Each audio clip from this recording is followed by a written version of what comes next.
So initially when I heard that the participant was interested, when I was approached about the initiative, I was under the impression that the participant had not admitted to having committed the act.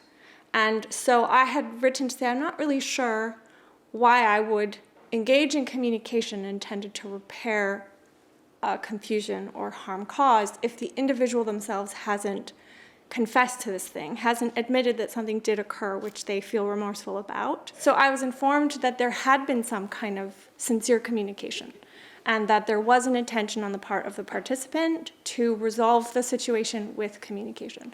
Once I understood that on the other side of the equation there was a genuine desire to communicate, then I was totally invested and interested. When that incident itself happened, I thought this person is really lucky that it happened to me, because I'm going to make sure he doesn't get away with it.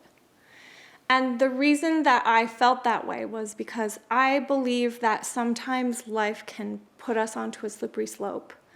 And we can, because of confusions in life, we can start to cause actions which are harmful. And the more harm we believe we cause, the more we can withdraw from our community, from others. And I thought, it's really lucky that this happened to me and not someone who didn't say something.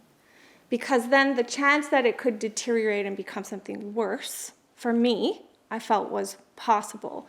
So I was quite committed because of, I think, who I am as a person, and also because I have a past of having been sexually molested. I have a past of watching how the interactions of those relationships affect the people around them and the individual who is the perpetrator.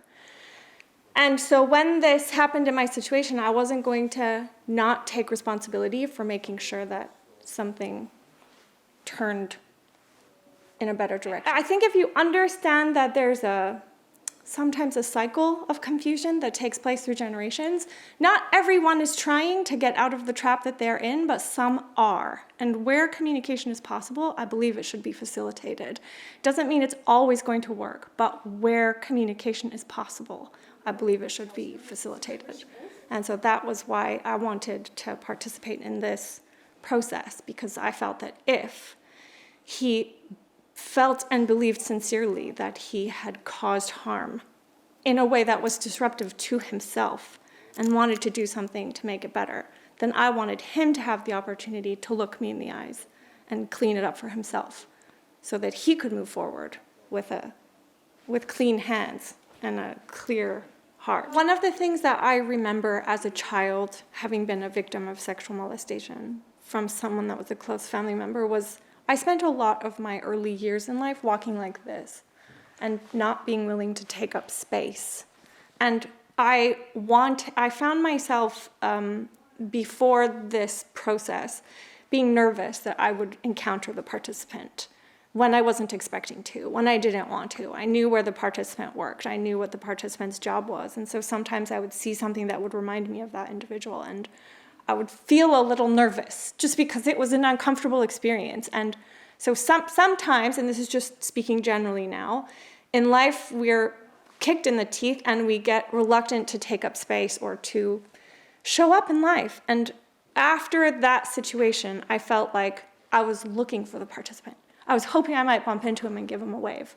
It was such a reparative process for me to come to the table and just communicate like, hey, that wasn't okay.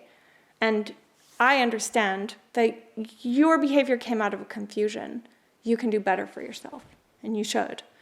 That made me as a person take up more space and feel comfortable and just ally myself with another broken human being trying to do their best in life. Like, show me one person who doesn't have some dirty laundry in their closet. You can't.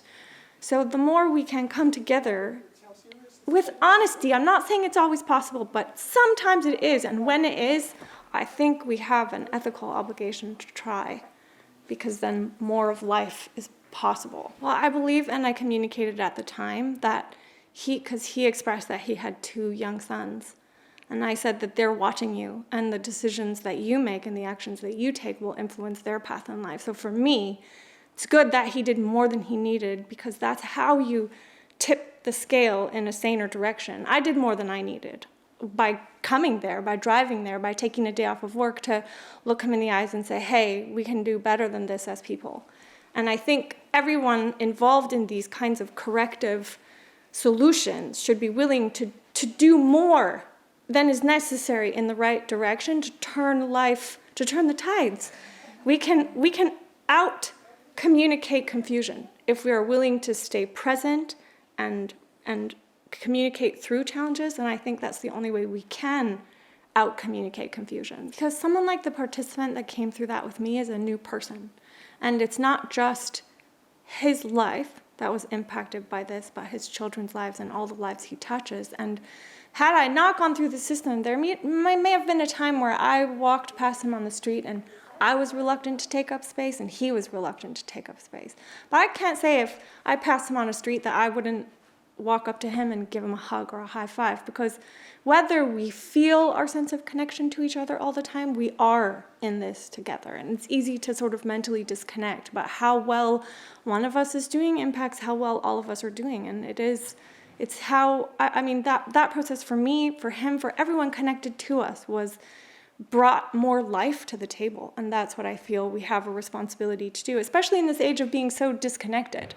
So connected to our phones and not always connected to the people in front of us. So, in terms of my experience with that organization and how I watched many people come together to facilitate a situation for one individual who needed help, and for me as a person, watching a community come together, different ages, different backgrounds, different purposes and roles in life, I would say that every single person has a dirty sock in their cupboard. Everyone's got something in their closet that they do not want to communicate.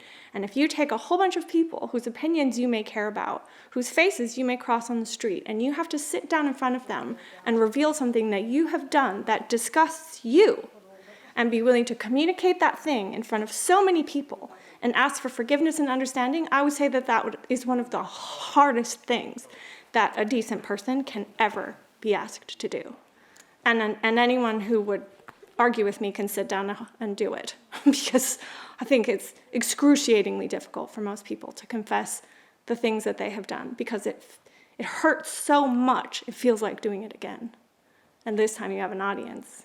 I believe that we pay a cost for our ignorance over generations, and that it's not necessarily the easy route to facilitate communication or to make room for it to occur, but it is the investment in the longer term picture. So while I have the caveat that I don't believe every person is going to be a great candidate for this, and it is important for people who've lost control of their own ability to reason and who are not trying to survive or not trying to improve their group or themselves, I understand why we have sort of extreme measures that pull people aside. But there are enough that want to improve, that want to communicate, that we would be committing a crime over multiple generations to block that as an opportunity for our own correction and growth. It's not punitive things shoved down our throat are often spit out, and when we have real heart-to-heart, person-to-person communication to understand what's happening on the other side, we have a better chance of navigating toward a good, safe solution. I'm not saying it's always going to work, but we have a better chance.